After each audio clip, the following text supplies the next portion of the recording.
नमस्कार, CSK news में आप सभी दोस्तों का एक बार फिर से बहुत बहुत स्वागत है। दोस्तों, आज दिन भर की जो फटाफट बड़ी खबर निकल के आ रही है एक करके जाने के दरअसल देश भर में संक्रमितों के आंकड़े के लाइव स्टेटस के बारे में आपको बताएंगे। इस बीच बड़ी खबर निकल के आ रही है, आपको बता दें कि प्रधानमंत्री ओली की भगवान राम पर दिए गए बयान पर देश भर में जबरदस्त गुस्सा। नेपालियों को छोड़ने के आदेश। जी हाँ, वाराणसी में नेपालियों को नागरिकों को मिले धमकी, इसके बारे में आपको बताएंगे।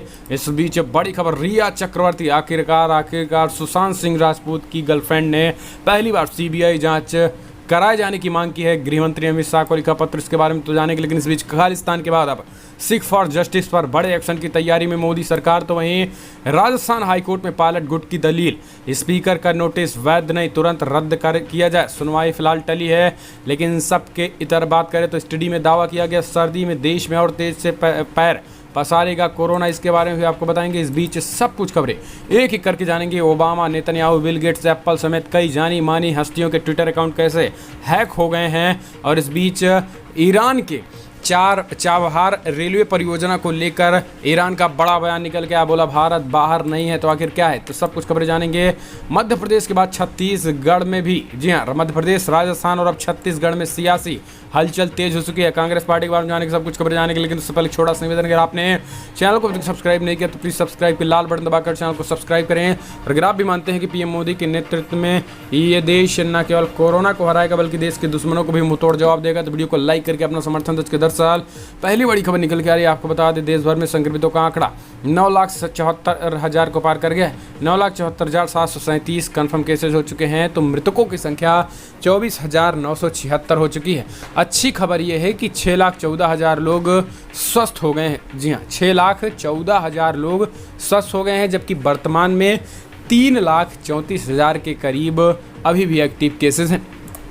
हम चलते हैं, अगली बड़ी खबर लेते हैं। प्रधानमंत्री ओली का भगवान राम पर बयान का असर। वाराणसी में नेपाली नागरिकों को मिली धमकी, चस्पा किए गए पोस्टर। जी हाँ, आपको बता दें कि नेपाल के पीएम ओली के भगवान श्री राम को लेकर दिए गए बयान के बाद पूरे भारत में जबरदस्त गुस्सा है। इसका असर प्रधानमंत्री मोदी के संसदीय क्षेत्र वाराणसी में भी देखने को मिला। वाराणसी में रहने वाले नेपाली नागरिकों को धमकी दी गई है। इसके लिए विवादित पोस्टर विश्व हिंदू सेना ने जारी किया है। पोस्टर गंगा घाटों समेत नेपाली मंदिर पशुपतिनाथ के दीवारों पर चस्पा किया गया है। पोस्टर में लिखा गया है कि नेपाली पीएम ओली अपने बयान को वापस लें वरना गंभीर परिणाम भुगतने होंगे। इसी पोस्टर में वाराणसी में रहने वाले नेपाली नागरिकों के लिए भी परिणाम भुगतने की बात कही गई है। विश्व हिंदू सेना के कार्यकर्ताओं ने ये पोस्टर बनारस में अलग अलग स्थानों पर चस्पा किए हैं, लेकिन सबसे ज़्यादा ये पोस्टर नेपाली मंदिर के बाहर चस्पा किए गए हैं। इसमें घाटों पर ओली नेपाली मंदिर के अंदर रहने वाले नेपाली नागरिकों में काफ़ी डर व्याप्त है। आपको बता दें कि विश्व हिंदू सेना अक्सर अपने विवादित पोस्टरों के कारण चर्चा में रहती है। और इस बीच आपको बता दें कि नेपाल के पीएम के इस बयान का देश भर में इस साधु संतों ने भी जबरदस्त विरोध जताया है। हम चलते हैं, अगली बड़ी खबर। रिया चक्रवर्ती ने अमित शाह से की है अपील। सुशांत सिंह राजपूत की सीबीआई जांच की मांग की। सुशांत सिंह राजपूत की आत्महत्या के मामले में 1 महीने हो चुके हैं, लेकिन 1 महीने बाद अब एक्ट्रेस रिया चक्रवर्ती ने होम मिनिस्टर अमित शाह से इस मामले में सीबीआई इंक्वायरी की मांग की। रिया चक्रवर्ती ने खुद को सुशांत की गर्लफ्रेंड कहते हुए उन्होंने ये कहा है कि वो जानना चाहती हैं कि आखिर वो कौन से प्रेशर थे जिन्हें सुशांत को ऐसा कदम उठाने पर मजबूर किया। 2 दिन पहले ही रिया चक्रवर्ती ने पहली बार इस पूरे मामले पर बोलते हुए सोशल मीडिया पर सुशांत के लिए एक पोस्ट लिखा था।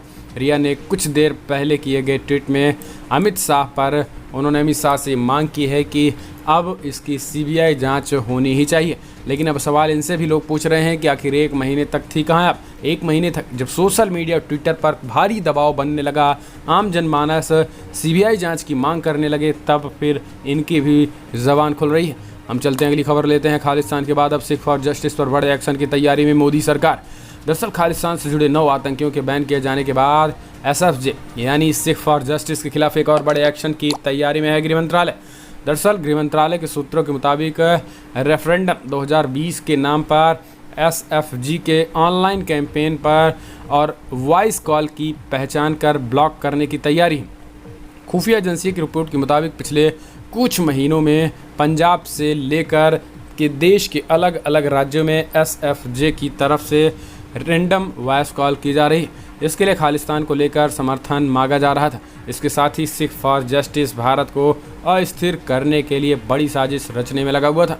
पाकिस्तान की एसएफजे से ये हाथ मिलाया हुआ था। हम चलते हैं अगली बड़ी खबर लेते हैं। राजस्थान हाई कोर्ट में पायलट गुट की दलील, स्पीकर का नोटिस वैध नहीं, तुरंत रद्द करे, सुनवाई टल गई। राजस्थान का सियासी संकट अब हाई कोर्ट पहुंच चुका है। बागी विधायकों को विधानसभा स्पीकर सीपी जोशी की ओर से जारी नोटिस के खिलाफ याचिका दायर की गई। इस याचिका पर सुनवाई के दौरान सचिन पायलट की ओर से हरीश साल्वे ने बहस शुरू की। हरीश साल्वे ने कहा है कि इस नोटिस को रद्द किया जाए और असंवैधानिक घोषित किया जाए। हरीश साल्वे ने कहा है कि सदन से बाहर हुई कार्रवाई के लिए विधानसभा अध्यक्ष नोटिस जारी नहीं कर सकते। नोटिस की संवैधानिक वैधता नहीं है। इस नोटिस को तुरंत रद्द किया जाए और अवैधानिक घोषित किया जाए। इसके बाद मामले की सुनवाई कल तक के लिए टल गई। गौरतलब है कि कांग्रेस के बागी नेता सचिन पायलट और उनके प्रति निष्ठावान 18 विधायकों ने स्पीकर सीपी जोशी द्वारा जारी की गई अयोग्यता संबंधी नोटिस के खिलाफ गुरुवार को राजस्थान हाईकोर्ट का दरवाजा खटखटाया। न्यायाधीश सतीश चंद्र शर्मा की एकल पीठ ने मामले की सुनवाई की। हम चलते हैं अगली बड़ी खबर लेते हैं। स्टडी में दावा, सर्दी में देश में और तेजी से पैर पसारेगा कोरोना। नवंबर तक हो सकते हैं 1 करोड़ मरीज, 5 लाख की हो सकती है मौत। दुनिया भर में कोरोना वायरस के तेजी से बढ़ते मामलों के बीच भारत के लिए भयभीत करने वाली स्टडी सामने आई है।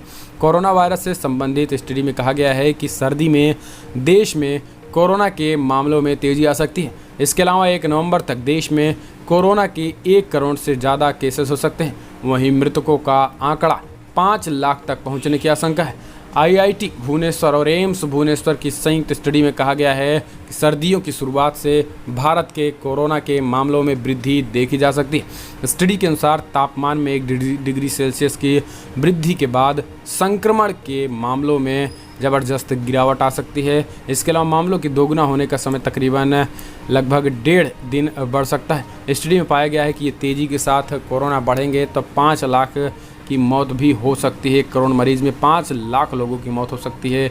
ये स्टडी में बड़ा दावा किया गया है। हम दुनिया भर के आंकड़े फिलहाल बताए गए हैं। हम चलते हैं अगली बड़ी खबर लेते हैं। चाबहार रेलवे परियोजना से बाहर नहीं हुआ है भारत, ईरान ने दी सफाई।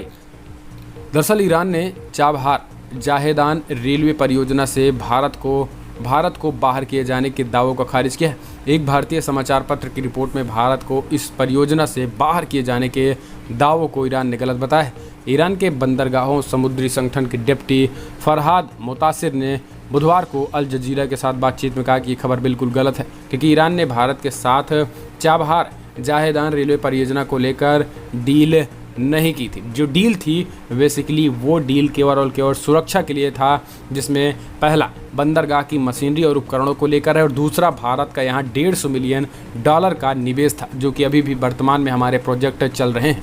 हम चलते हैं अगली बड़ी खबर लेते हैं। मध्य प्रदेश राजस्थान की तरह क्या अब छत्तीसगढ़ सरकार भी है सियासी संकट में, दिग्विजय ने दिया जवाब।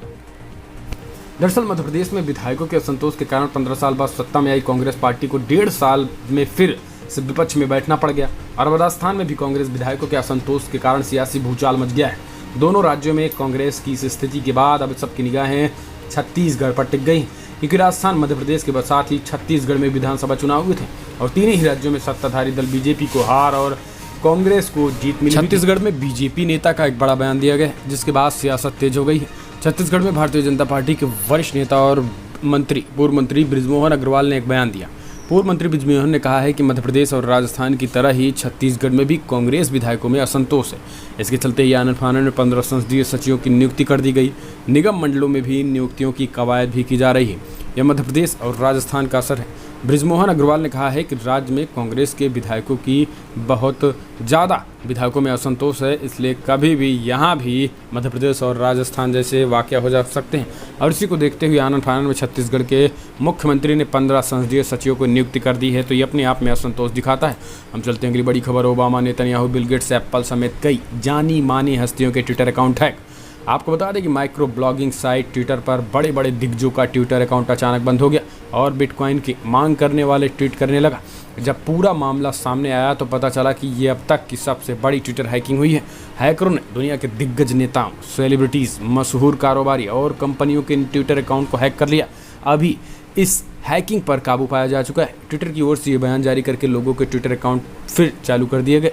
बुधवार को हैकरों ने जिनके ट्विटर अकाउंट को हैक किया है उनमें माइक्रोसॉफ्ट के सह संस्थापक बिल गेट्स, टेस्ला के सीईओ एलन मस्क, अमेरिकी रैपर कान्ये वेस्ट, अमेरिकी पूर्व उपराष्ट्रपति जो बिडेन, अमेरिकी पूर्व राष्ट्रपति बराक ओबामा, इजराइल के प्रधानमंत्री Benjamin Netanyahu, Warren Buffett, Apple, Uber समेत अन्य के ट्विटर अकाउंट को भी हैक किया गया है। हम चलते हैं अगली बड़ी खबर। आपको बता दें कि गोपालगंज में 29 दिन भी नहीं चला 264 करोड़ का पुल, नीतीश ने किया था उद्घाटन। बिहार इस वक्त डबल मुसीबत से जूझ रहा है, एक तो बाढ़ का कहर और दूसरी तरफ कोरोना की मार, ऊपर से प्रशासन की नाकामी। सुशासन का दावा करने वाली नीतीश सरकार के दावों की पोल गोपालगंज में पुल का एक हिस्सा ढहने से खुल गया है। 1 महीने पहले ही सरतर घाट महासेतु का उद्घाटन किया था और 264 करोड़ की लागत पानी में बह गई। 16 जून को सीएम नीतीश कुमार से पटना में वीडियो कॉन्फ्रेंसिंग के माध्यम से पुल का उद्घाटन किया। लोगों का कहना है कि 1 माह पूर्व भी इस पुल का उद्घाटन किया गया। पानी के ज़्यादा दबाव के कारण पुल टूट गया, लोगों के आने जाने का लिंक समाप्त हो गया। इधर की लोगों के मोतिहारी बेतिया जाने का लिंक बंद हो गया। ये अब विपक्ष लगातार हमलावर है। हम चलते हैं अगली बड़ी खबर लेते हैं। आपको बता दें कि चीन को एक और आर्थिक झटका, दिल्ली मुंबई एक्सप्रेसवे प्रोजेक्ट को 2 चीनी कंपनियों की बोली रद्द। सीमा पर तनाव कम हो जाने के बाद भी सरकार ने चीन को आर्थिक चोट पहुंचाने का प्रयास जारी रखा है। अब दिल्ली मुंबई एक्सप्रेसवे प्रोजेक्ट से 2 चीनी कंपनियों की बोलती रद्द कर दी गई है। ये ठेका करीब 8 करोड़ रुपए का था। इन कंपनियों को अधिकारियों ने लेटर ऑफ अवार्ड देने से इनकार कर दिया है और अब ये ठेका दूसरे सबसे कम रेट पर बिड करने वाली फर्म को दिया जाएगा। ये ठेका दिल्ली मुंबई एक्सप्रेसवे के 2 खंड के लिए था। दोनों कंपनियां चीन सिंगजांगसी कंस्ट्रक्शन इंजीनियरिंग कॉरपोरेशन की सब्सिडरी है। इकोनॉमिक टाइम्स की एक खबर के अनुसार एक सरकारी अधिकारी ने बताया है कि राजमार्ग एवं सड़क परिवहन मंत्रालय ने करीब 800 करोड़ रुपए के इन ठेकों को रद्द कर दिया। दोनों कंपनियां बिड करने में सफल हुई थी, इसके बावजूद उन्हें लेटर ऑफ अवार्ड नहीं दिया गया। ये ठेका जबकि दूसरी कम बोली लगाने वाली कंपनी को दिया जाएगा। हम चलते हैं अगली बड़ी खबर लेते हैं। बिग ब्रेकिंग निकल के आ रही है खबर, इन बैंकों में मिनिमम बैलेंस और लेन देन के नियम बदल गए हैं। 1 अगस्त से नए नियम लागू होने वाले हैं। दरअसल कई बैंकों ने अपनी नगद संतुलन और डिजिटल ट्रांजैक्शन को बढ़ावा देने के लिए 1 अगस्त से न्यूनतम बैलेंस पर चार्ज लगाने की घोषणा की है। इसके साथ इन बैंकों में 3 मुफ्त लेन देन के बाद शुल्क भी वसूला जाएगा। Bank of Maharashtra, axis bank, Kotak Mahindra bank और आरबीएल बैंक में ये चार्ज 1 अगस्त से प्रभावी हो जाएंगे। बैंक ऑफ महाराष्ट्र में बचत खाता धारकों को मेट्रो और शहरी क्षेत्रों में अपने अकाउंट में न्यूनतम राशि 2000 रुपये रखनी होगी, जो पहले 1500 रुपये था। 2000 रुपये में कम बैलेंस होने पर बैंक मेट्रो और शहरी क्षेत्रों में 75 रुपये, अर्ध शहरी क्षेत्रों में 50 रुपये और ग्रामीण क्षेत्रों में 20 रुपये प्रति माह की दर से शुल्क लगने वाला है। हम चलते हैं अगली बड़ी खबर लेते हैं। भारत की पाकिस्तान से अपील, बिना शर्त कुलभूषण जाधव को काउंसलर एक्सेस दी जाए। आपको बता दें कि भारत ने पाकिस्तान से कहा है कि वो बिना शर्त के जेल में कैद भारतीय नागरिक और पूर्व नौसेना ऑफिसर कुलभूषण जाधव को काउंसलर एक्सेस दे। काउंसलर एक्सेस का मतलब कि उन्हें भारत के राजनयिक अधिकारी को जेल में उनसे मिलने की इजाज़त दे। पिछले हफ्ते भारत ने कहा था कि वो इस मामले में कानूनी विकल्पों को टटोल रहा है। दरअसल पाकिस्तान ने दावा किया था कि सैन्य अदालत से मौत की सज़ा पाए जाधव ने पुनर्विचार याचिका दायर करने से इनकार कर दिया। हालांकि बाद में भारत के सख्त रुख के बाद पाकिस्तान पलट गया। पाकिस्तान के विदेश मंत्रालय ने कुलभूषण जाधव को मौत की सज़ा के खिलाफ अपील करने की अनुमति दे दी। आपको बता दें कि पिछले 2 साल यानी 2 सितंबर 2019 को पाकिस्तान ने कुलभूषण जाधव को पहली बार काउंसलर एक्सेस दिया था और एक बार फिर से भारत इसकी मांग कर रहा है। हम चलते हैं अगली बड़ी खबर लेते हैं। आपको बता दें कि जो दुनिया भर में आंकड़े निकल के आ रहे 1 करोड़ 33 लाख के आंकड़े पार कर गए।